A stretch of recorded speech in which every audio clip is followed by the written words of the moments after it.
ng bayan, maasahan anumang panahon. Magandang oras po sa ating lahat, narito na ang latest update sa lagay ng ating panahon ngayon at sa susunod na 24 oras. Sa kasalukuyan ay umiiral pa rin ang shear line na siyang nakakaapekto sa silangang bahagi ng Northern Luzon. Samantalang Intertropical Convergence Zone naman ang nakakaapekto sa malaking bahagi ng Mindanao at Northeast Monsoon o amihan sa nalalabing bahagi ng ating bansa. Dahil nga sa Intertropical Convergence Zone, asahan na ang maulap na kalangitan na may mga kalat-kalat na pagulan at thunderstorms sa bahagi ng Caraga Region, Davao Region, Northern Mindanao, Eastern Visayas, Bohol, Siquijor, Basilan, Sulu at Tawi-Tawi. Pinag-iingat natin ang ating mga kababayan dito dahil hindi inaalis ang posibilidad ng mga biglang pagbaha o pagguho ng lupa, lalo na kung may mga umiiral na mga katamtaman hanggang sa kung minsan ay malalakas na pag-ulan. Samantala dahil naman sa shear line ay magiging maulap ang mga kalangitan na may mga pag-ulan at pagkidlat pagkulog sa bahagi ng Cagayan Valley, Cordillera Administrative Region, Aurora at Quezon Province. Ang mga lugar na ito ay posible ring makaranas ng mga katamtaman at minsan ay malalakas na pagulan, kaya posible ang mga pagbaha at pagguho ng lupa. Samantala, amihan o Northeast Monsoon naman ang siyang nakakaapekto sa Metro Manila, Ilocos Region, ang nalalabing bahagi ng Central Luzon, ang nalalabing bahagi ng Calabarzon, sa may Occidental Mindoro, Oriental Mindoro at Marinduque.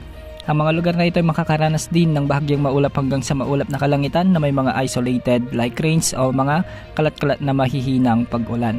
Kung mapapansin natin ay unti-unti nang bumababa o nararamdaman na sa malaking bahagi ng Luzon ang amihan. Sa mga susunod na araw ay posible pang mas malamig na panahon ang aasahan dahil sa pagkakaroon ng tinatawag nating amihan surge o Northeast Monsoon surge.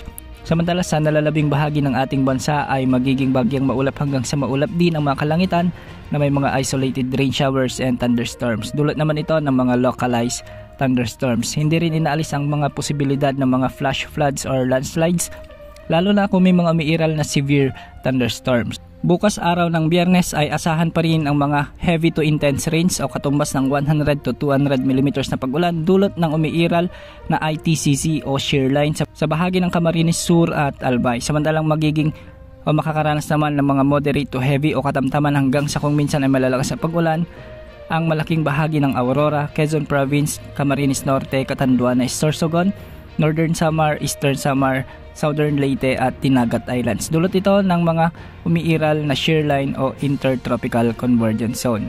Samantalang magiging malamig naman ang panahon sa malaking bahagi ng Luzon dahil sa umiiral na amihan.